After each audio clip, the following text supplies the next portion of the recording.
Good morning everyone. एक important topic हमने कल पढ़ना शुरू किया था और मैंने बताया था कि जिस तरह बौद्ध धर्म के ऊपर क्वेश्चंस आने की उम्मीद होती है, सेम इसी तरह से जैन धर्म के ऊपर भी क्वेश्चंस बनने की पूरी उम्मीद रहती है किसी भी कॉम्पिटिटिव पेपर में। तो ये हमारी जिम्मेदारी है कि हम जितना सिलेबस हमें लगता है कि आ सकता है उसको अपने घर से ही तैयार करके जाएं। बौद्ध धर्म के बारे में तुम लोगों ने डिटेल से, उम्मीद है मुझे, नोट्स बना लिए होंगे, पूरा पढ़ लिया होगा। जितनी किताबें तुम्हारे पास हैं जीके की, कई बार मैसेजेस आते हैं मैम जीके की कौन सी बुक लें, तो जीके की ना 3 अच्छी किताबें हैं जिनको तुम कंसीडर कर सकते हो। ये नहीं कि और नहीं है, बहुत अच्छी किताबें हैं सारी, लेकिन जो मैं प्रेफर करती हूँ कि बच्चे ज़्यादा अच्छा समझ पाएं, एक अरिहंत की जीके की बुक आती है। ये काफ़ी अच्छी किताब है, इसमें आपका ना बेस अच्छा बन जाएगा। अरिहंत आपकी पूरी हो जाए, किसी एक किताब में सारा सिलेबस कभी कवर नहीं होता। जब आप इसको पूरा कर लें तो आप एस चांद, आपने सुना होगा, एस चांद की किताबें हैं, इनकी भी काफ़ी अच्छी किताब है। आज मैं किताब लाई भी थी दिखाने के लिए।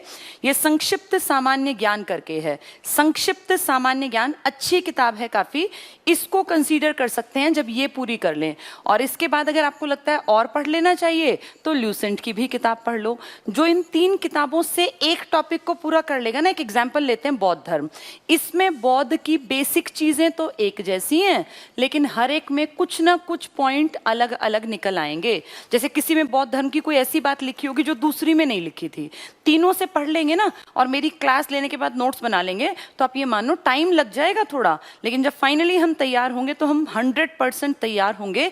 किसी भी एग्जाम में कहीं से भी क्वेश्चन आ जाएगा, आपका मार्क नहीं कटेगा। पढ़ने का यही तरीका होता है कि जितना हो सके मैक्सिमम जगह से उस टॉपिक को कवर कर लें। एक किताब अगर तुम सिर्फ पढ़ के जाओगे तो बहुत सारे फैक्ट छूट जाते हैं।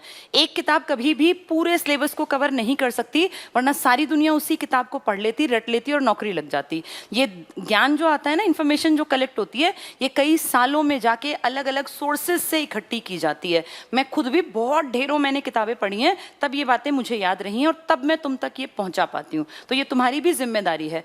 कोई भी एक किताब ले लो, अरिहंत है, पहले अरिहंत पूरी कर लो, एक साथ नहीं करनी। अरिहंत है, आपको लगता है हाँ मेरा टॉपिक कंप्लीट, उसके बाद फिर एस चांद से कर लो, ल्यूसेंट से कर लो, फिर अपने खुद के बनाए नोट्स, फिर तुम देखना अपने आप कॉन्फिडेंस का लेवल तुम्हारा बढ़ जाएगा और तुम्हें लगेगा कि हाँ मुझे आता है, मैंने अब ये टॉपिक तैयार कर लिया। चलिए, कल हम लोगों ने बातचीत की थी एक नए धर्म के बारे में जिसका नाम क्या था, जैन धर्म। और पढ़ाना तो ये मुझे पहले था, लेकिन मैंने जानबूझ के इसको रोका हुआ था क्योंकि बौद्ध और जैन को जब इकट्ठे पढ़ते हैं तो बहुत कंफ्यूजन क्रिएट होता है। त्रिरत्न उसमें भी हैं, त्रिरत्न इसमें भी हैं। उस बौद्ध धर्म के जो शुरुआती मेन ही आदमी थे, उनके पिताजी भी क्षत्रिय थे, इनके पिताजी भी क्षत्रिय, तो दोनों के गांव का नाम, उनके कुल का नाम, किस पेड़ के नीचे, वो सब चीजें ना खिचड़ी पक जाती है। इसीलिए पहले बौद्ध कंप्लीट कराया, फिर बीच में मौर्य ले आए और उसके बाद वापस से जा रहे हैं जैन की तरफ। तो महावीर स्वामी कल हमने स्टार्ट किया था और जैन धर्म एक बार थोड़ा सा रिवाइज करा दूं, फिर आज का टॉपिक इसको पूरा करेंगे। जैन धर्म की शुरुआत होती है एक आदमी से जिसका नाम है आदिनाथ। आदि क्यों कह रहे हैं, सबसे पुराना है। इन्हीं को कहते हैं ऋषभदेव। इनका पुत्र था जिसका नाम था बाहुबली, जिसकी बहुत बड़ी मूर्ति 17.5 मीटर ऊंची और 57 फीट ऊंची हाइट की एक बहुत बड़ी मूर्ति, ये आज नहीं बनी, ये बहुत पहले गंग एक नरेश थे, इन्होंने बनवाई थी और मैसूर के राजा का कोई सेनापति था, उसने बनवाई थी। ये 3 इंपॉर्टेंट चीजें हैं, ये एक ही आदमी के 2 नाम हैं, ये इनका पुत्र है। और हर 12 साल बाद महामस्तकाभिषेक बताया था, वो पूरे दूध से और दही से और इस तरह से इनको पूरा स्नान कराते हैं। तो बहुत बड़ा एक फंक्शन मान लीजिए जैनियों का होता है ये पहले वाले थे। इसके बाद ऐसे करते करते करते 19 तक पहुंचे थे हम, जिनके बारे में हिस्ट्री हमें ज्यादा इंपॉर्टेंट बताती है। ये थे मल्लिका नाथ। मल्लिका नाथ कौन थे, अब इनके ऊपर भी मल्लीनाथ भी लिखा है, कहीं कहीं मल्लिका भी लिखा है, तो मल्ली से याद कर लो, मल्ल से याद कर लो। इनके ऊपर डिस्प्यूट है, कहीं लिखा है ये फीमेल थे, कहीं लिखा है ये मेल थे। मेल कौन कहते हैं, जो कहते थे कि दिशाएं ही हमारे वस्त्र हैं। लेटर स्टेज में जाके ना जब ये एक्सपायर हो गए तो इनके लिए भी जैन संगीतियां हुई। जैसे बौद्ध 4 महासंगीतियां आपको याद है ना, RV, PK, AK, AK, MS, MV, इसी तरह इनकी सिर्फ 2 महासंगीतियां हुई हैं। एक हुई है बिंबिसार के टाइम में। बिंबिसार राजा जो है ये वो राजा है जिसके टाइम में महात्मा बुद्ध भी हैं और जिसके टाइम में ये अपने महावीर स्वामी भी हैं। इससे ये पता चलता है कि महावीर स्वामी और महात्मा बुद्ध समकालीन हैं। थोड़ी सी एज का अंतर है, दोनों एक ही एज के माने जाएंगे। एक मतलब समय में हुए, वो 483 के आसपास थे, ये 599 भी लिखा है, कई किताबों में 540 भी लिखा है। तो दोनों का आसपास का ही इलाका था, वो कौशल में, ये वज्जी में। दोनों की शिक्षाएं भी एक जैसी थी, तो इसीलिए अब तक चली आ रही हैं, क्योंकि सेम बातें लगभग दोनों धर्मों का निचोड़ हैं। वही सेम बातें हिंदू धर्म में सांख्य दर्शन में भी कही गई थी। ठीक है, तो मल्लीनाथ या मल्लिका नाथ मेल फीमेल का डिस्प्यूट है। इसके बाद 22वां एक इंपॉर्टेंट बताया था जिसका नाम था अरिष्ट नेमी। अरिष्ट नेमी क्यों इंपॉर्टेंट है? क्योंकि अरिष्ट नेमी का जिक्र आता है, पहले और 22वें का जिक्र हिंदू जिस पर बहुत आस्था रखते हैं, जिसको ऋग्वेद कहते हैं, उसमें इन दोनों कैरेक्टर्स का नाम आया है। पहले वाले को विष्णु का अवतार बता दिया और 22वें को कह दिया श्री कृष्ण भगवान, जिनको हम मानते हैं, उनका चचेरा भाई। तो अगर कहेंगे ऋग्वेद में कौन से दो जैन तीर्थंकरों का नाम आया है, तो पहले वाले का और 22वें का। इसके बाद 23वें का नाम था पार्श्वनाथ। इन सब के बारे में हमें एग्जैक्टली नहीं पता, एक अंदाजा है पार्श्वनाथ। लेकिन 23वें और 24वें जिनका नाम है पहले वर्धमान, और जब वो ज्ञान हासिल कर जाते हैं तो महावीर स्वामी कहलाते हैं, 24वें तीर्थंकर।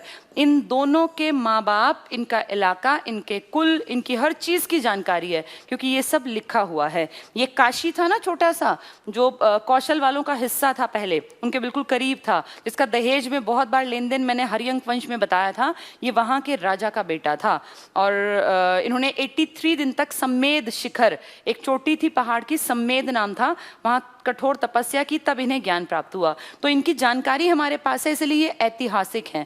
इनकी भी जानकारी है, इनका कुल, इनका वंश, इनके माँ बाप, इनके भाई बहन, सब कुछ तो हमें पता है। इसीलिए ये दोनों कहलाते हैं ऐतिहासिक, क्योंकि इनका इतिहास हमें पता है। और ये पहले से 22वें तक कहलाते हैं अनऐतिहासिक।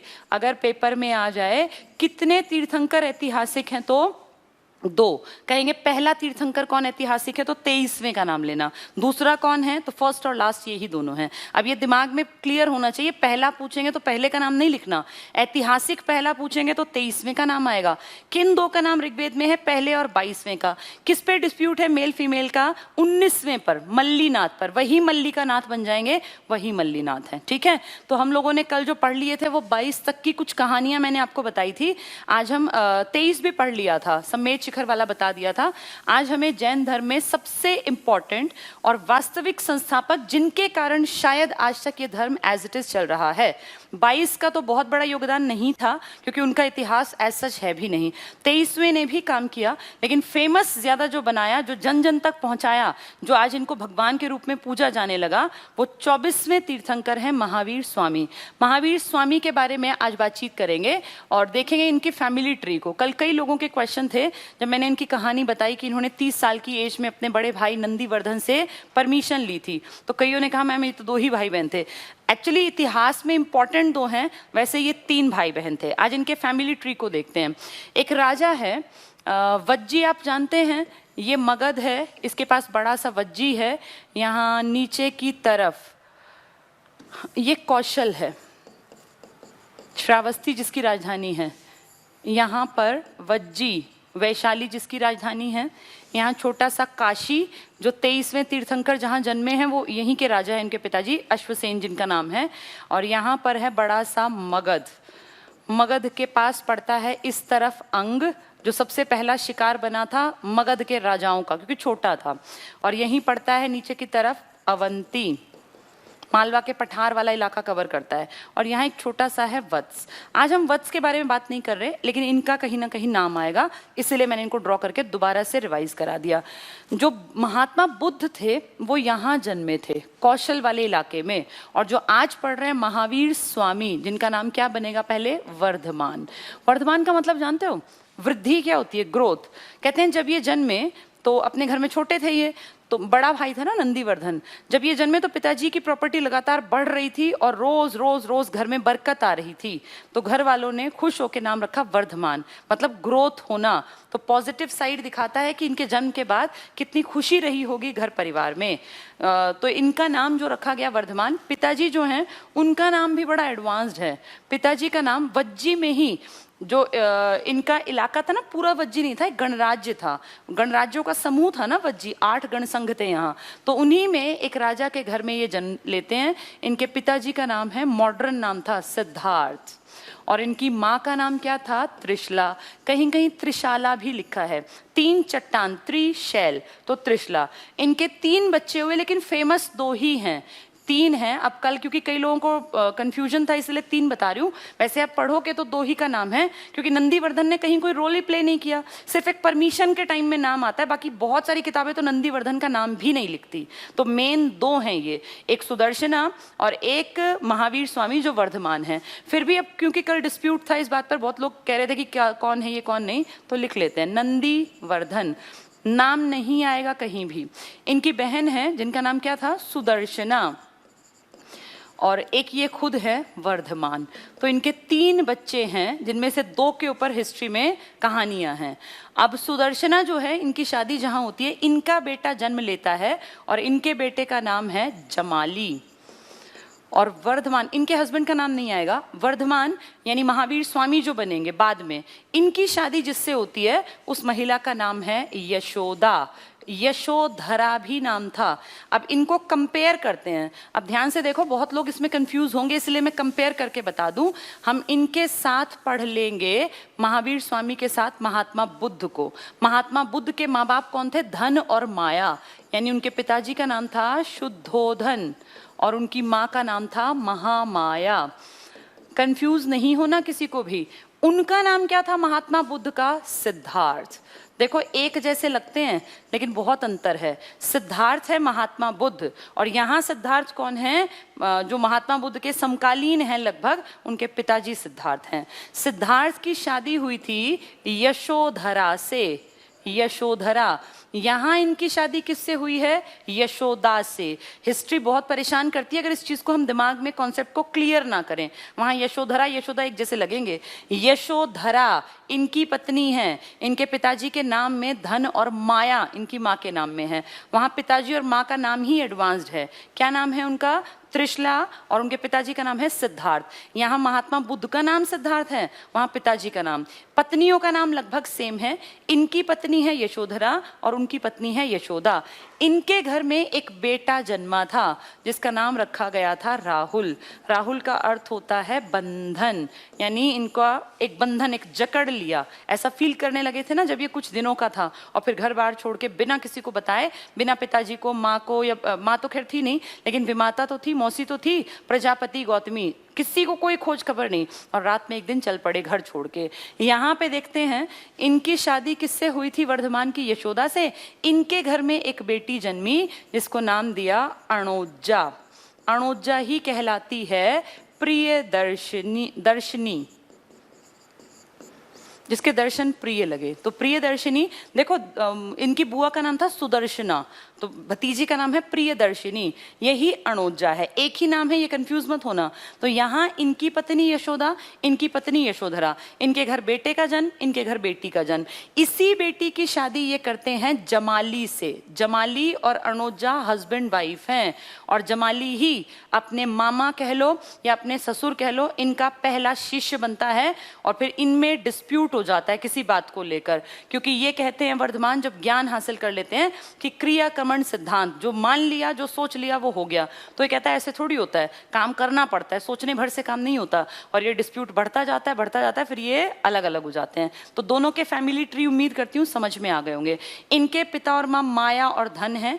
इनकी पत्नी यशोधरा है। इनके घर बेटा जन्मा है राहुल। यहाँ जाए, इनके माँ बाप का नाम ही एडवांस्ड है, सिद्धार्थ और त्रिशला। सिद्धार्थ गौतम बुद्ध का नाम था। महावीर स्वामी वगैरह 3 भाई बहन हैं, लेकिन इंपॉर्टेंस 2 की है क्योंकि उनकी फैमिली ट्री आगे तक हमें जानकारी देंगे। नंदीवर्धन बड़ा भाई है, बस इतनी भर इंपॉर्टेंट बात है। सो ये जो सुदर्शना है, इनका बेटा है जमाली, और जमाली इनका पहला शिष्य भी है। इनके साथ पहला जो बहस करने वाला है वो भी है। और इनका भांजा भी है। इसके बाद सुदर्शना के बाद वर्धमान जो मेन कैरेक्टर है जिसके बारे में पढ़ना है, इसकी शादी होती है जिससे उसका नाम है यशोदा। इनके घर बेटी जन्म लेती है अणोजा या प्रियदर्शना। ठीक है, दोनों का फैमिली ट्री है ये जैन धर्म में। अब आगे बढ़ते हैं। ये 30 साल की एज में अपना घर अपने भाई से नंदीवर्धन से परमिशन लेते हैं कि भाई बड़े भाई मेरा जो है मन नहीं लग रहा घर में और मैं संन्यास आश्रम की तरफ ज्ञान हासिल करना चाहता हूँ, और घर छोड़ के परमिशन के साथ सबकी नॉलेज में है और चले जाते हैं। चलते जाते हैं, चलते आते हैं पहाड़ों पर और नदियों को क्रॉस करते करते फाइनली जाके एक जगह रुकते हैं और वहाँ इनकी मीटिंग होती है एक आदमी के साथ, इसका नाम है मक्खली पुत्र गोशाल। आपस में बातचीत करते हैं। ये भी इसी तरह का ज्ञान हासिल करने के लिए निकला हुआ, घर से निकला एक आदमी है। तो दोनों की सही पट जाती है आपस में और कहते हैं चलो भाई दोनों तपस्या करते हैं, मेडिटेशन करते हैं। 6 साल कठोर तपस्या करते हैं, बहुत कठोर, दिन रात अपने मेडिटेशन की अवस्था में बैठे रहना, योगा करना और इस तरह के भूखे लंबे टाइम तक काट देना। ऐसा जीवन जीते हैं जो कहीं ना कहीं बहुत कष्टदायक था। लेकिन 6 साल बाद दोनों की आपस में बहस हो जाती है, मक्खलीपुत्र की और वर्धमान की। अभी वो वर्धमान है, दोनों की बहस होती है, ये अलग रास्ता पकड़ लेता है, वो अलग रास्ता। अब वर्धमान वहां से चल पड़ते हैं और फिर आगे जाके 6 साल फिर से तपस्या में लगाते हैं। जब अपने भाई से पूछ के परमिशन लेके निकले तो 30 साल के थे ना, 12 साल तपस्या करते करते अब इनकी उम्र हो गई 42 ईयर्स। कहीं कहीं किताबों में 43 भी लिखा है क्योंकि 42 क्रॉस कर गए थे। तो 43 42 दोनों आ जाए तो 42 के साथ जाना। ज्यादा किताबें 42 साल के साथ जाती हैं, ना मिले 40 मिले 45 मिले 43 तो 43 को टिक करना। 42 साल में जाके इनको ज्ञान प्राप्त होता है। और वो ज्ञान क्या था? ज्ञान ये था कि इंसान को जीवन कैसा जीना चाहिए, हमें क्या करना चाहिए, क्या ठीक है और क्या गलत, जिसको आज आप मोटिवेशन कहते हैं। मैंने कल भी यही बात कही थी, जिनको हम भगवान मानते हैं ना, इन्होंने सच्ची और अच्छी बातें की, इसीलिए हमारी जो अगली पीढ़ी है इनको भगवान का दर्जा देती है। इन्होंने कही बिल्कुल बेसिक बातें, एक दूसरे से जलो मत, ईर्ष्या मत करो, किसी के साथ हिंसा मत करो, चोरी मत करो, एक्स्ट्रा सामान मत जोड़ो। ये सब बेसिक बातें हैं अच्छा इंसान बनने की। तो मानवता के लिए जो जरूरी था, अच्छे जीवन के लिए जो जरूरी था, वही समझ इन्होंने समाज में दी। घूम घूम के लोगों को बताया, शरीर को साफ रखो, मन को पवित्र रखो, आत्मा के अच्छाई पे विश्वास करो, पुनर्जन्म भी होता है, अच्छे कर्म करो, मानवता के फायदे के लिए काम करो। तो उस टाइम लोगों को लगा कि वाह ये कितनी बड़ी बड़ी बातें हैं, तो सबने इनको गुरु बना लिया। इस तरह फेमस हो गए ये, धीरे धीरे धीरे इनके शिष्य बनने लग गए। फिर जैसे वो थे ना संघ वाले, ऐसे इनका भी फेमस बन के गण बनने लग गए। ठीक है, तो क्या हुआ देखो, अब ये फाइनली इनको ज्ञान आ गया। किस एज में जाके? 42 साल में। तो 42 साल में ज्ञान से निचोड़ क्या निकला? इन्होंने कहा त्रिरत्न हैं। आपको याद है BDS बताया था मैंने, बौद्ध धर्म में त्रिरत्न क्या थे? त्रिरत्न बौद्ध धर्म के, अब कंपेयर कर रही हूं मैं, बौद्ध धर्म के त्रिरत्न थे BDS, बुद्ध धम्म संघ, ये त्रिरत्न हैं बौद्ध धर्म के। और जैन धर्म के त्रिरत्न क्या हैं? बिल्कुल अलग। इसके त्रिरत्न हैं सम्यक, एक शब्द आएगा सम्यक, इसको मिटा देती हूं, ये आपको समझ में आ चुका। देखो पहले इसको समझ लो, फिर कंपैरिजन समझ में आएगा। एक शब्द है सम्यक। सम्यक का मतलब होता है संपूर्ण, जिसमें सब चीजें शामिल हों। मैंने कल एक एग्जाम्पल दिया था, हाथी अगर 4 अंधों को दिखाया जाए और उनको बॉडी का एक एक पार्ट टच करने दिया जाए तो वो हर कोई अपनी एक इमेजिनेशन करके हाथी को एक्सप्लेन करेगा। जिसको पूंछ पकड़ के दिखाई तो देता नहीं, अंदाजा लगाएगा सांप जैसा, कोई कहेगा पैर पकड़ के हाथी है खंबे जैसा, कोई पेट को टच करके कहेगा ढोल जैसा। गलत कोई नहीं बोल रहा, सब सच बोल रहे हैं, लेकिन सच के अनेक पहलू हैं जो हर किसी की समझ में नहीं आते। तो इसने कहा त्रिरत्न में एक इंपॉर्टेंट चीज है सम्यक। सम्यक मतलब संपूर्ण। तो सम्यक क्या क्या? आपको सम्यक दर्शन, 3 वर्ड्स हैं, मैं भी एक्सप्लेन कर दूंगी। सम्यक चरित्र, या इसी को आचरण कहते हैं आप, बिहेवियर जिसको कहते हैं। और तीसरा सम्यक ज्ञान। दर्शन का मतलब है फिलॉसफी। हर इंसान को ना ये पता होना चाहिए कि मोह माया ये कुछ दिन तक आपके साथ रहेंगे। आपका परिवार, आपका जो प्रॉपर्टी है या कुछ भी है, ये सब चीजें टाइम के साथ खत्म हो जाएंगी। और फाइनली आपका जब जीवन का अंत होगा तो आपके कर्म आपके साथ जाएंगे। किसी के अच्छे कर्म दूसरे के हिस्से में नहीं लिखे जाते, भाग्य में वही चलेगा जैसा आप करेंगे। ये कर्म का सिद्धांत है। तो इसका दर्शन ये था, इस जो धर्म है, कि अच्छे कर्म करो, मानवता के फायदे के लिए काम करो, कभी किसी की हत्या मत करो, इनफैक्ट जीवों की भी हत्या मत मत करो। ये तो इतने ज्यादा स्ट्रांग थे अपने पार्ट पे कि इनका ये मानना था कि जो ये हवा है ना चारों तरफ, इसमें भी बैक्टीरिया, जिसको हम कहते हैं वायरस कहते हैं, फंजाई कहते हैं, प्रोटोजोआ कहते हैं, ये सब घूम रहा है। तो ये मानते थे कि इस हवा में अगर आप सांस ले रहे हैं, आपके मुंह में ये जा रहे हैं जो आपको विजिबल नहीं है जीव, तो ये भी एक तरह की हत्या आप कर रहे हैं। इसलिए देखना आज भी बहुत सारे जैनी जो व्हाइट कपड़े पहन के श्वेतांबर को आगे बढ़ाते हैं, वो मुंह पे कपड़ा रखते हैं। आपने देखा होगा बहुत बार मार्केट में इस तरह के लोग टोलियों में जाते दिखते हैं, नंगे पैर चलते हैं, सर्दी गर्मी पहाड़ कहीं जाना हो। कारण उनका मानना था कि जब आप चप्पल या जूते पहन लेते हैं और आपके पैर के नीचे कोई चींटी या कोई छोटा कीड़ा आ जाता है तो उसकी हत्या आपसे अननोइंगली हो जाती है। तो इस तरह की इनकी लाइफ थी कि शाम के बाद भोजन नहीं करना, क्योंकि शाम के बाद कोई मक्खी मच्छर आके उसमें गिर गया तो फिर वो हत्या हो गई, वो हमारे सिर चढ़ गई। तो बड़ी टफ लाइफ होती है इनकी। ये मानते थे कि खेती में भी जब हम लोग देखा होगा ना, खेत में जब ये सब चलते हैं ट्रैक्टर वगैरह, तो खेती को जब खेत को तैयार करते हैं तो वहां बहुत सारे पक्षी आ जाते हैं। वो देखा होगा मिट्टी में बार बार चोंच घुसा के अपना खाना खाते हैं, कारण उस मिट्टी में बहुत सारे जीव हैं। तो ये मानते थे कि जब खेती करते हैं तो जब फावड़ा या हल या इस तरह की चीजें चलाते हैं तो भी जीवों की हत्या होती है। अगर देखा जाए हत्या होती है तो क्या हम खेती ना करें? अब जैसे इतना तो लॉजिक नहीं बनता ना कि हर चीज में हत्या है, अब उन जीवों के बचाने के चक्कर में हम खुद थोड़ी मरेंगे। ये अतिशय हो गया, बहुत एक्स्ट्रा हो गया। ऐसे तो लाइफ चलेगी ही नहीं, ना हम खेती करें, ना हम चप्पल पहने, ना हम सांस लें, ना हम शाम के बाद खाएं। मतलब बहुत टफ चीजें थी। धीरे धीरे धीरे करके इसीलिए लेटर स्टेज में जाके इसका पतन भी हुआ। ये अतिशयवादी बन गए, बहुत ज्यादा एक्स्ट्रा ऑर्डिनरी, कि भाई जीवों की हत्या ना हो जाए। हत्या मत करो, लेकिन अपने पेट के लिए अगर हत्या करनी पड़ रही है, खेत आपको तैयार करना पड़ रहा है, तो वो आपकी गलती नहीं है, वो तो आपको करना ही पड़ेगा। ठीक है, तो दर्शन ये था। चरित्र आचरण, हमेशा अपने चरित्र को अच्छा बनाओ। अच्छे चरित्र वाले लोग कौन होते हैं? जिनका शरीर फिट होता है, जिनका मन अच्छा होता है, जिनकी आत्मा सच्ची होती है। तो चरित्र के ऊपर इन्होंने बहुत काम किया, क्योंकि आप देखना जब भी आप चोरी करते हैं, गलत काम करते हैं, तो मन जानता है कि हम गलत हैं, और जब मन जानता है तो मन बेचैन रहता है, और उस बेचैनी में फिर आप अच्छा जीवन जी ही नहीं पाएंगे। तो हमेशा अपने आचरण को भी अच्छा, सच्चा, पवित्र, साफ रखो। ये कहा।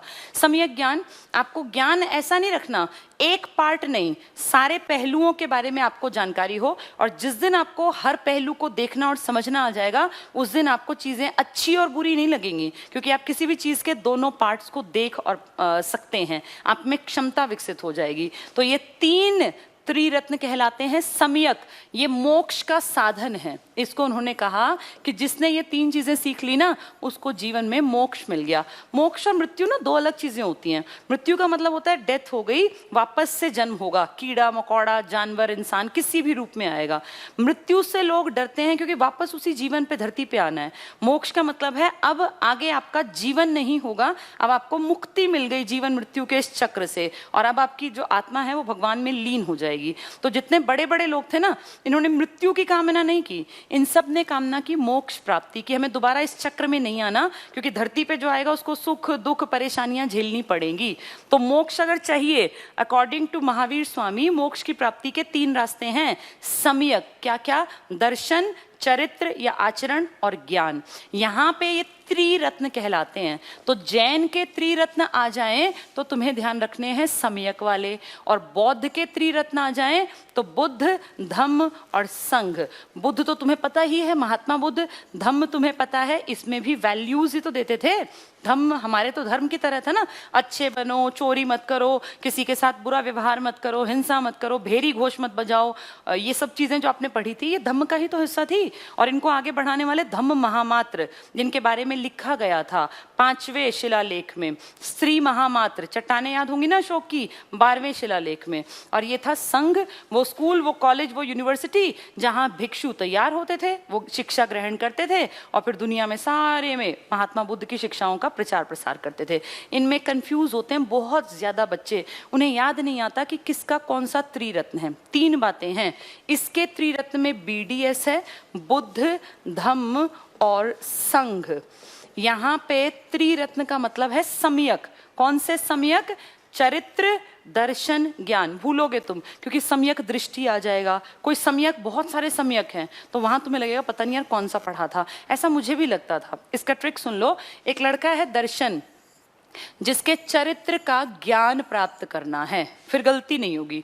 तो दर्शन एक लड़के का नाम है, उसके चरित्र का ज्ञान हमें हासिल करना है। तो ये 3 हो गए, दर्शन, चरित्र, ज्ञान। चरित्र को ही आचरण भी कहा जाता है, क्योंकि जैसा जिसका चरित्र होगा वैसा ही उसका आचरण होगा। यहाँ 3 का फॉर्मूला BDS है, यहाँ फॉर्मूला क्या है, दर्शन के चरित्र का ज्ञान। सम्यक दृष्टि नहीं आएगा, सम्यक आजीव नहीं आएगा। ये सम्यक शब्द बौद्ध में भी आया था। याद करो, एक मार्ग था बौद्ध धर्म में, अष्टांगिक मार्ग। अगर तुम्हें याद हो, अष्टांगिक मार्ग एक सहारा था 8 चीजों का, जिसमें उसने कहा था दुख हैं, दुख का कारण है, दुख दूर करने के उपाय हैं, और उपाय का नाम था अष्टांगिक मार्ग। याद होगा ना, आशावादी, निराशावादी अप्रोच, मध्यम मार्गीय थे। तो वो जो उपाय थे वो 8 ही तो थे। उन उपायों में सब में लिखा था सम्यक, सम्यक दृष्टि, सम्यक ये अपना व्यवहार, इस तरह की बातें थी, सम्यक ज्ञान। तो यहाँ भी सम्यक शब्द है, उसका सम्यक है अष्टांगिक मार्ग, इसका सम्यक है 3 शब्दों के साथ। क्या क्या? दर्शन के चरित्र का ज्ञान होना चाहिए। उसका अष्टांगिक मार्ग अलग चीज है, उसमें भी सम्यक आएंगे। उन्हीं में से उठा के एग्जाम में चौथा सम्यक कह देंगे, सम्यक दृष्टि।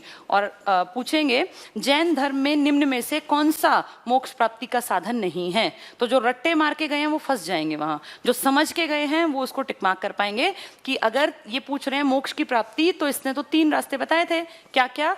दर्शन के चरित्र का ज्ञान होना चाहिए। ये तो दृष्टि कहां से आया?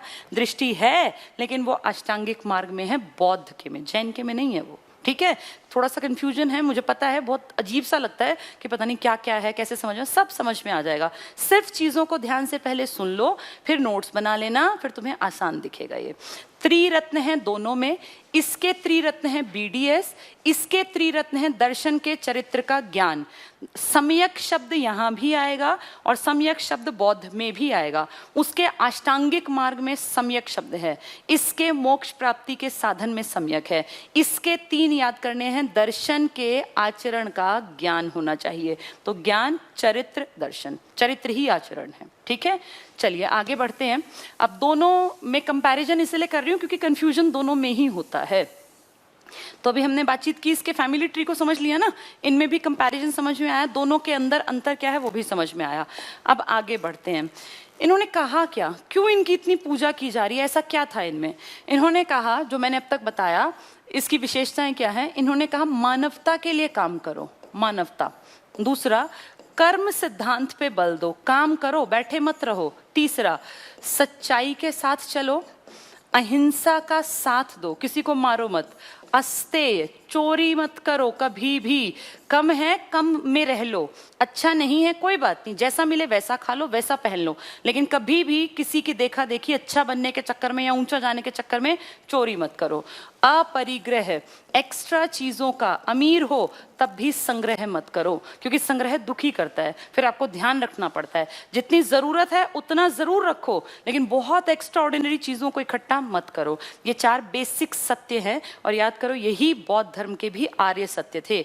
ये 4 बातें महात्मा बुद्ध ने भी कही हैं, ये 4 बातें पार्श्वनाथ ने भी कही हैं, 23वें गुरु ने। फिर 24वें ने क्या कहा, इसमें एक चीज और जोड़ दो, ब्रह्मचर्य, ब्रह्मचर्य का पालन करो।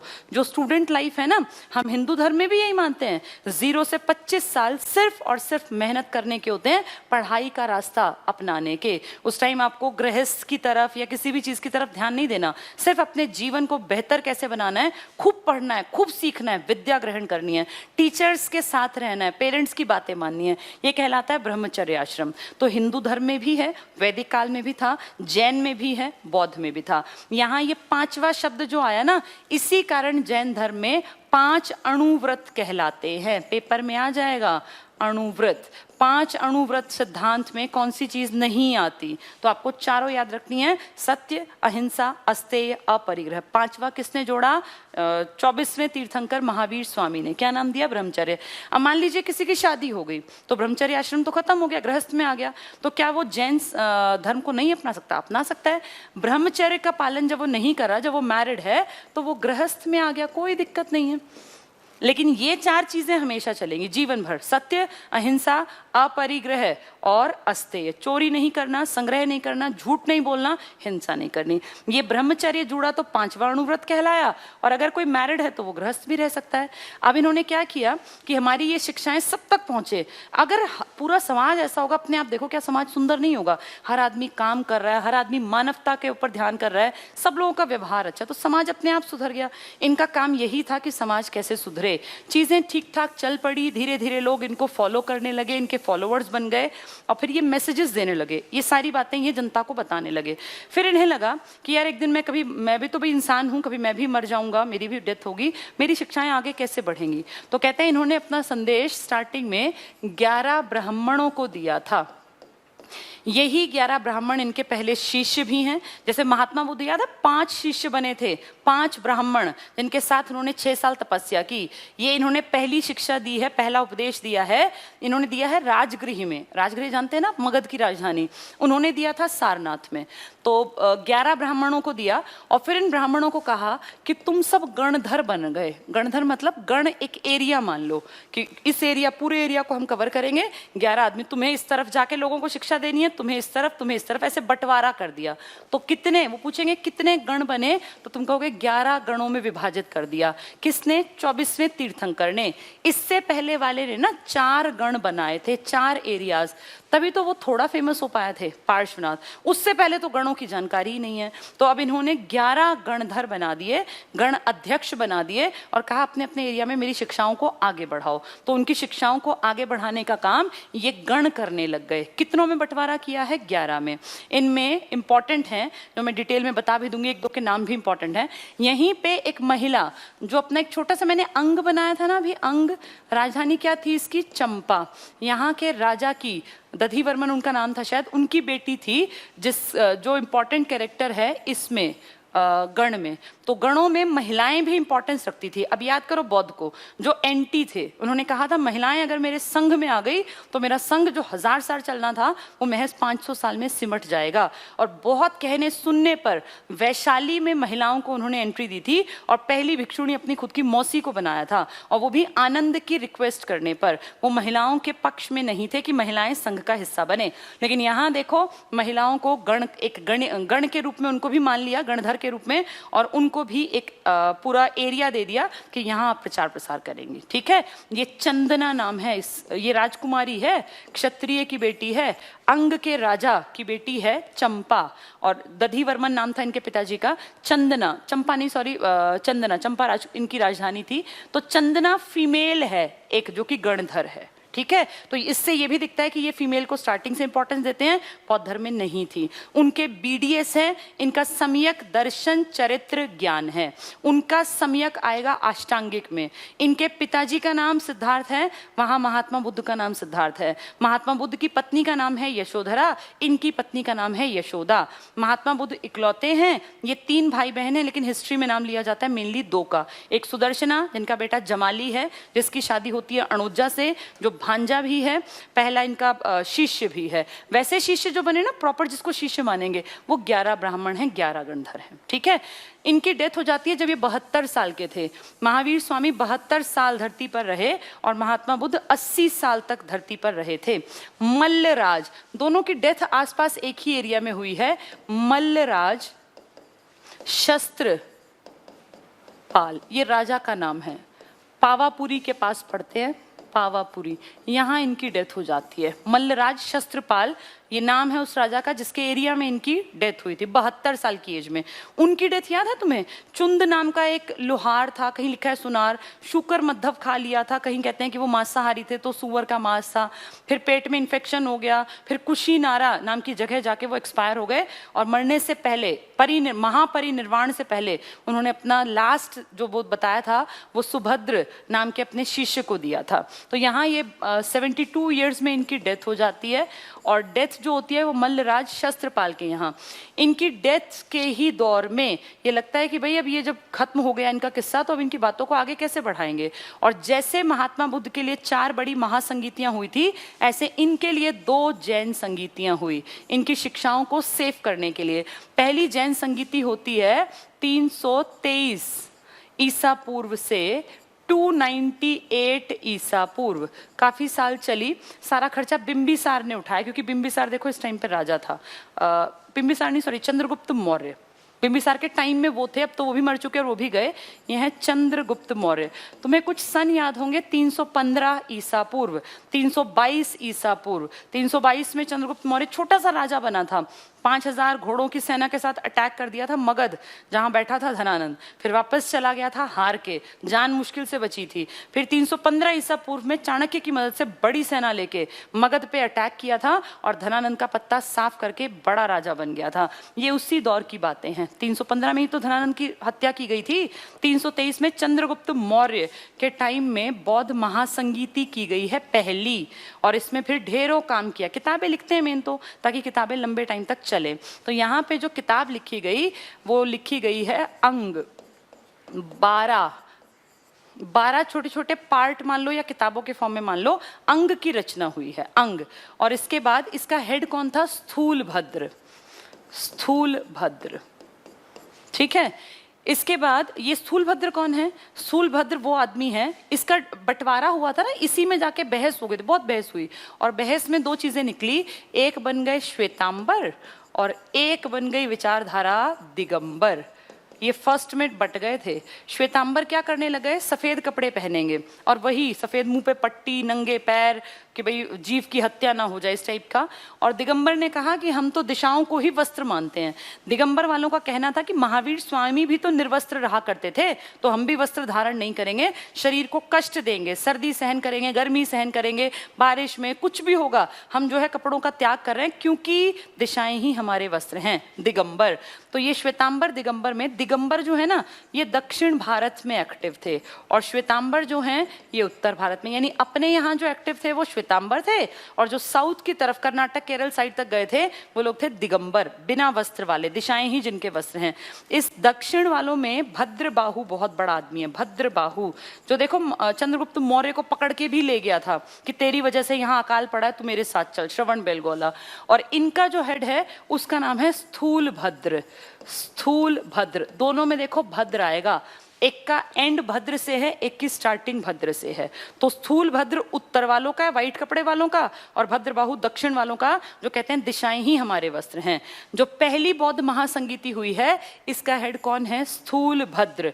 तो अपने आप ही समझ जाओ कि दूसरे वाले इसके विरोधी होंगे, तभी तो बटे नहीं है। यहाँ पर 12 किताबें लिखी गई, क्या नाम है उनका? अंग। ये अंग बाद में इकट्ठी कर ली जाएंगी और फिर बड़ी किताब बनेगी जिसको कहेंगे आगम। तो यहाँ सेकेंड जो हुई है, ये जो फर्स्ट हुई है ये मगध वाले इलाके में हुई है, मगध की राजधानी राजगृह में।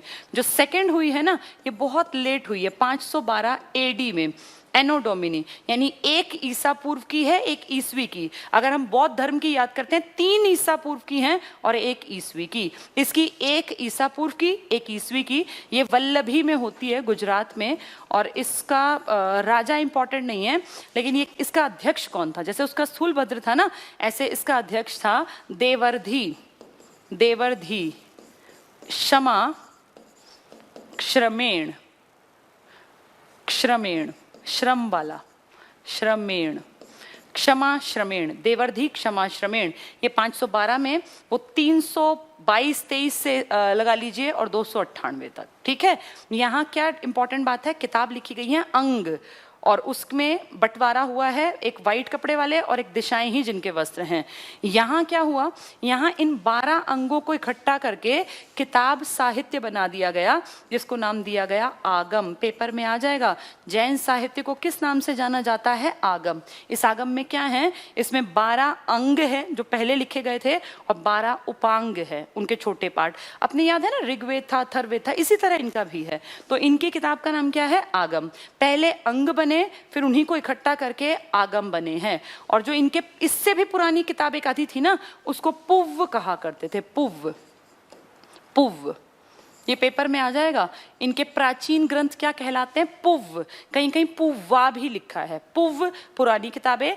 पहली बार जब ये बैठे उनके जाने के बाद कि चलो भाई लिख लेते हैं कुछ, तो वो अंग बने, और जो दोबारा बैठे तो आगम बने। तो आगम किसका साहित्य है? जैनियों का, जिसमें क्या है? 12 अंग है और 12 उपांग भी हैं। प्राचीन साहित्य क्या कहलाया इनका? पुव्व कहलाया, ठीक है। चलिए, मैंने लगभग चीजें आपको जो मुझे आज बतानी थी वो बता दी। जल्दी से एक बार रिवीजन लेते हैं स्पीड से, ठीक है। तो जैन धर्म के महावीर स्वामी हैं, जन्म 540 599 दोनों लिखे हैं, ज्यादा लोग जाते हैं 540 के साथ। 72 साल का जीवन था। कहाँ एक्सपायर हुए? पावापुरी में मल्लराज शस्त्रपाल, राजा का नाम मल्लराज। जैसे वो कहाँ मरे थे, वो भी एक्सपायर हुए थे ना, महापरिनिर्वाण, वो भी मल्ल के इलाके में ही हुए थे। कुंडग्राम में, वैशाली में इनका जन्म हुआ। वैशाली बहुत ताकतवर था। कुंडग्राम में, ये ज्ञात्रिक कुल के हैं, बहुत इंपॉर्टेंट है ये। इनमें देखो ज्ञ और री की मात्रा तुम्हें दिखेगी, देखना, ज्ञात्रिक कुल, जैसे था ना कौन से कुल में जन्मे, वो शाक्य कुल में जन्मे, ये ज्ञात्रिक कुल में जन्मे। पिताजी का नाम सिद्धार्थ मॉडर्न, माँ का नाम त्रिशला। इक्ष्वाकु वंश के थे पिताजी और माँ थी लिच्छवी, ये ज्यादा फेमस है, लिच्छवी एग्जाम में खूब आता है। वो शाक्य गणराज्य को बिलोंग करते हैं, शाक्य एक तरह का मान लीजिए गोत्र टाइप में, और ये लिच्छवी, पिताजी का इक्ष्वाकु, माँ का लिच्छवी। नंदीवर्धन बड़ा भाई था, सुदर्शना बहन, और खुद ये थे वर्धमान। वर्ध का मतलब होता है ग्रोथ, तो पिताजी की प्रॉपर्टी बढ़ रही थी, नाम वर्धमान दे दिया। रिजु, ये बहुत बहुत इंपॉर्टेंट है, इसको ध्यान से देखो। इसका मैं कलर चेंज कर देती हूँ, तुम लोगों को ध्यान से समझ लेना है। देखो एक बार, रिजुपालिका नदी के किनारे बैठे थे जिस दिन ज्ञान प्राप्त हुआ। एक पेड़ के नीचे, पेड़ था साल का, नदी का नाम था रिजुपालिका, बहुत इंपॉर्टेंट है। रिजु में देखो री ऋषि है। कौन से गांव में बहती थी वो? तो जृंभिक गांव में, जृंभिक, इसमें भी री की मात्रा है। और कौन से पेड़ के नीचे है? साल। और जो इनका कुल है, जिस कुल में ये पैदा हुए, ये भी देखो ज्ञात्रिक के था, यानी री की मात्रा है। तो इनकी लाइफ में री की मात्रा का बड़ा महत्व है, ऐसे हम याद कर लेंगे। रिजुपालिका नदी, ज्ञात्रिक कुल था, ज्ञात्रिक कुल, और कौन सा गांव था? जृंभिक गांव। देखो री दिखेगा, ये भी री की मात्रा, ये भी री की मात्रा, यहाँ री है, कंफ्यूज नहीं होना है। वो जो हमने पहले महात्मा बुद्ध पढ़े थे, उनका ज्ञान अलग पेड़ के नीचे था, अलग गांव के पास था, अलग नदी के पास था। इनमें री आएगा, रिजुपालिका, ज्ञात्रिक कुल, जृंभिक गांव। तो री री री, रिजुपालिका का री, जृंभिक का री, और ज्ञात्रिक का री, ठीक है। उनका पेड़ अलग था ना, इनका पेड़ है साल का पेड़, साल वृक्ष। ये बहुत इंपॉर्टेंट है, इसको नोट्स में वेरी इंपॉर्टेंट में ही लिखना, ठीक है। इन्होंने पहला उपदेश कहाँ दिया? राजगृह में। राजगृह किसकी? बुद्ध, इसकी मगध की राजधानी। बुद्ध ने कहाँ दिया था? सारनाथ में। उनको ज्ञान कहाँ मिला था? बोध गया। दिया कहाँ था? सारनाथ। 5 ब्राह्मण, इनके 11 ब्राह्मण हैं, तभी गण बनेंगे। तीर्थंकरों की जीवनी कहाँ लिखी है? हमें ये बातें कैसे पता? जो इतना मैंने कल भी सुनाया, आज भी, कहाँ से लिखा है ये, कहाँ से पढ़ा? कल्प सूत्र किताब है, किसने लिखी है? भद्रबाहु ने। भद्र वही साउथ इंडिया वाला, बिना वस्त्रों वाले, संस्कृत में है।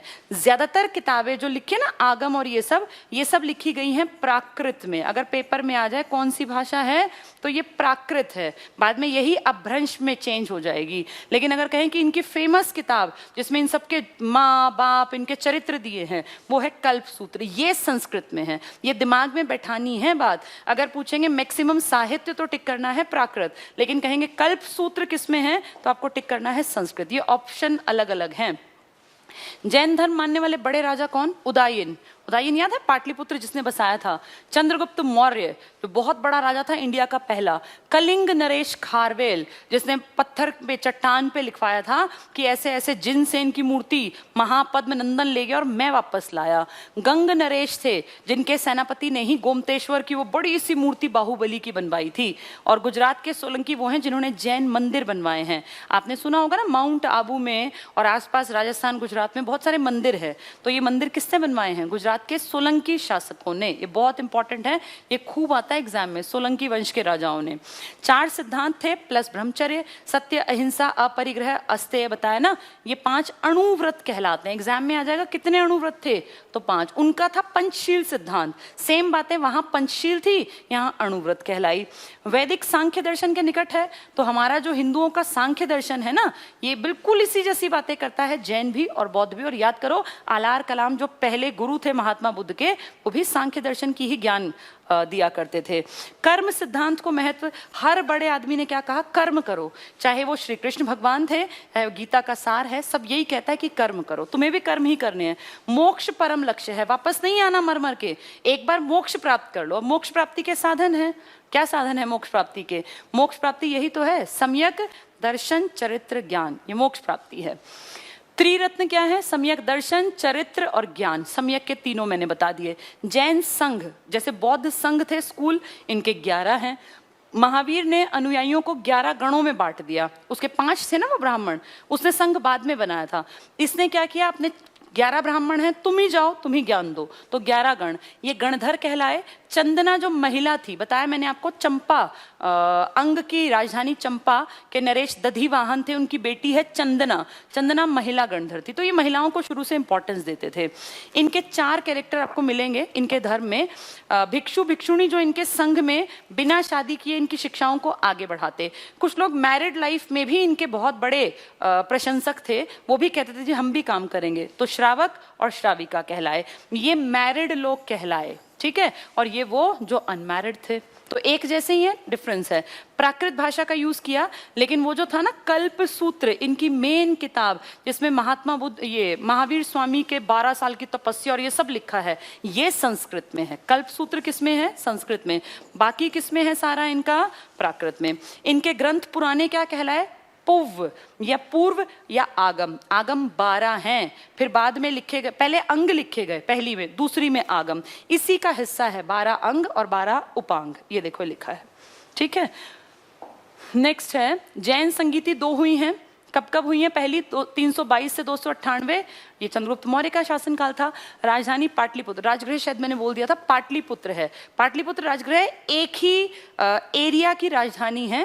पहले राजगृह थी, फिर पाटलिपुत्र बन गई। है राजधानी एक ही की, मगध की ही। स्थूलभद्र इसका मुखिया था। स्थूल कौन था? उत्तर वाला, जो व्हाइट कपड़े पहनने वाला, और भद्र कौन था? दक्षिण वाला, जो दिशाओं को अंग मानते थे। पहली में क्या हुआ? अंग लिखी गई, वो 12 छोटी छोटी किताबें, और श्वेतांबर दिगंबर में ये बट गए 2 हिस्सों में, श्वेतांबर और दिगंबर। श्वेतांबर उत्तर भारत वाले, दिगंबर दक्षिण भारत वाले। 512 एडी में वल्लभी गुजरात में देवर्धि, क्षमा, श्रवण, कहीं कहीं श्रमेण भी लिखा है, मैंने दोनों आपको बता दिए। देवर्धि, क्षमा, श्रवण, इसमें आगम की रचना हुई। आगम मेन मोटी किताबें हैं। जैसे 3 किताबें आपको बौद्ध धर्म की याद हैं, सुत्त पिटक, विनय पिटक, अभिधम पिटक, ऐसे इनकी भी किताब है। पहले पूर्व लिखी गई हैं, जो प्राचीन साहित्य है, और उसके बाद अंग बने हैं, और लेटेस्ट स्टेज में जाके आगम। तो आगम में ही अंग को भी ऐड कर दिया। आगम की रचना किसमें की गई है? रचनाएं प्राकृत भाषा में, लेकिन जो इनकी कल्प सूत्र है, जो भद्रबाहु ने लिखी, वो भाषा है संस्कृत। नेक्स्ट है फर्स्ट का दिगंबरों ने विरोध किया। देखो इसका, क्योंकि इसका हेड कौन था? स्थूलभद्र। ये तो श्वेतांबर है ना, तो कॉमन सेंस लगाओ, जब श्वेतांबर हेड है तो उसको तो कहीं ना कहीं अपोज करेंगे। तो जो दिगंबर हैं दक्षिण वाले, इन्होंने विरोध किया। ये तो तुम्हें दिख ही रहा होगा क्यों विरोध किया। जैन मठ, जहां ये पूजा करते हैं ना, इनके मंदिर कह दो, मंदिर, जैनियों के मंदिर क्या कहलाते हैं? बसादी या बसदिस, ये इंपॉर्टेंट है। इसी से तुम याद करो चैत्य विहार और स्तूप। स्तूप एक ढेर टाइप होता था, जहां महात्मा बुद्ध की कोई हड्डी, उनका बाल या नाखून जो बच गया, या बोधिसत्वों का वो रखा मिलता था, एक ढेर टाइप, ऐसे टॉम्ब टाइप। और फिर उसको रेक्टेंगुलर एक हॉल था, जहां ये लोग पूजा करते थे, मेडिटेशन करते थे। और फिर इनके रहने की एक जगह थी अलग से, जिसको कहते थे विहार। तो इनके 3 स्पॉट थे ना, ऐसे इनके मंदिर क्या कहलाते हैं? बसादी या बसदिस, ये इनके मंदिर हैं, ठीक है। नेक्स्ट पे आ जाओ। 11 ब्राह्मण थे, वही 11 गणधर बने। 11 गणों में पहले 4 गण थे, 24वें तीर्थंकर ने 11 बना दिए। इंद्रभूति गौतम, बहुत बहुत इंपॉर्टेंट, इन 11 में से सबसे इंपॉर्टेंट। जैसे उसका फेवरेट आनंद था ना, इसका फेवरेट है इंद्रभूति गौतम। गौतम याद रखना, इनके अध्यक्ष थे इंपॉर्टेंट वाले। सुधर्मन भी एक इंपॉर्टेंट गणधर था। तो सुधर्मन और इंद्रभूति गौतम, गौतम सबसे इंपॉर्टेंट आदमी है इस धर्म को आगे बढ़ाने वाला। चंदना मैंने पहले ही बता दिया, चंपा अंग के जो राजा थे दधिवाहन, उनकी बेटी थी, पहली महिला भिक्षुणी है ये। तो लीडर ऑफ फीमेल, महिलाओं में मोनेस्टिक ऑर्डर, जो गण महिलाओं से संबंधित था, उसकी हेड थी चंदना। चंदना। नेक्स्ट है महावीर स्वामी का निर्वाण। जो जैन लोग हैं ना, जैन धर्म वाले, जैसे हम दिवाली मनाते हैं कि भाई जो अपने भगवान राम हैं, ये रावण को मार के 20 दिन बाद वापस अयोध्या लौटे, ये भी दिवाली मनाते हैं। लेकिन ये दिवाली मनाते हैं कि उस दिन इनके भगवान यानी महावीर स्वामी का निर्वाण हुआ। निर्वाण होता है मोक्ष की प्राप्ति। तो जब इनके भगवान को मोक्ष मिला, तो ये दिवाली उसी दिन मनाते हैं जिस दिन हम दिवाली मनाते हैं। हिंदुओं की दिवाली भगवान राम की है, जैनियों की दिवाली है इनके सबसे बड़े भगवान के रूप में महावीर स्वामी के मोक्ष की प्राप्ति। तो दिवाली ही है, सेम त्योहार दोनों धर्मों का। पतन का कारण क्यों खत्म हुआ ये? अतिशय, भाई खेती करेंगे तो कीड़े मर गए इनके अनुसार, खाना खाएंगे तो मुंह में घुस गए, शाम को खाएंगे तो खाने में गिर गए, और चलेंगे चप्पल पहन के तो कीड़े मर गए। तो अभी कीड़े मकोड़ों के चक्कर में आदमी अपने शरीर को कितना कष्ट देगा। फिर लिखा है काया कलेश। इनका कहना था जब बहुत गर्मी पड़ती है जैसी आजकल पड़ रही है तो अपने शरीर को कष्ट दो, और अपने जो तुमने पाप कभी ना कभी तुमने किए हैं, कोई कीड़ा मर गया तुम्हारे पैर के नीचे आके, कभी तुमसे गलती से कोई पाप हो गया, तो अपने शरीर को धूप में खूब परेशान करो, लेट जाओ धूप में, अभी जून वाली धूप में, और लेटे रहो पूरा दिन धूप में, कई कई दिन तक ऐसे धूप में भूखे और प्यासे पड़े रहो। तुम्हारा शरीर जितना कष्ट सहेगा उतना तुम्हारा जीवन जो है वो पवित्र बन जाएगा। अब इस तरह की बातें लोगों को भाई कैसे कितने दिन तक चलेंगी समाज में, और ऐसे लाइफ चलाना बड़ा मुश्किल है। इसीलिए धीरे धीरे टाइम बीतने पर जैन धर्म का क्या स्टार्ट हो गया, पतन, और पतन के बाद फिर चल तो आज तक रहा है लेकिन ओरिजिनल वाला लगभग खत्म हो गया। कुछ चीजें हैं अच्छी जो थी वो आज तक चल रही है। इसलिए आप देखो आसपास आपके बहुत सारे स्टूडेंट्स के नाम में जैन लिखा होता है, वो जैन धर्म को मानते हैं। बहुत सारे जैनी जो लोग हैं वो ना प्याज खाते ना लहसुन खाते, कारण उनका मानना है कि इनमें भी जीव जंतु हैं।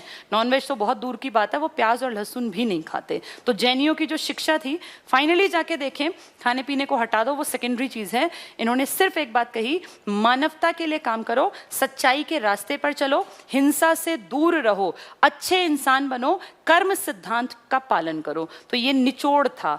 बरदिस या बिसदिस किसे कहा जाता है, बसादी इनके टेम्पल्स को। ठीक है, दो धर्म, इस धर्म का विभाजन दो हिस्सों में हुआ, श्वेतांबर और दिगंबर, स्थूल भद्र और भद्रबाहु। महिलाओं की इंपॉर्टेंस थी, चंदना एग्जाम्पल मैंने आपके सामने रख दिया। लगभग में चीजें पूरी हो गई हैं, कुछ छोटे फैक्ट्स रह गए हैं, बस छोड़ रही हूँ क्लास, छोटे फैक्ट्स रह गए हैं। मंडे को इस चैप्टर को हम द एंड कर देंगे, खत्म कर देंगे, और फिर इसका टेस्ट में बना दूंगी। वेडनेसडे को इसका टेस्ट ले लूंगी ताकि आपको एक दो दिन पढ़ने के लिए भी टाइम मिले। आज के लिए इस टॉपिक में इतना ही। अब हम मंडे को मिलेंगे और मंडे को इस टॉपिक को क्लोज कर देंगे, क्योंकि छोटे फैक्ट रह गए, कहानी पूरी हो गई लेकिन कुछ एग्जाम के पॉइंट ऑफ व्यू से फैक्ट्स रह गए हैं जो मैं मंडे को कराऊंगी। ठीक है, चलिए आज के लिए इतना ही है। Thank you. ढंग से पढ़ते रहो, अच्छी तैयारी करो ताकि एग्जाम में तुम्हें दिक्कत ना आए।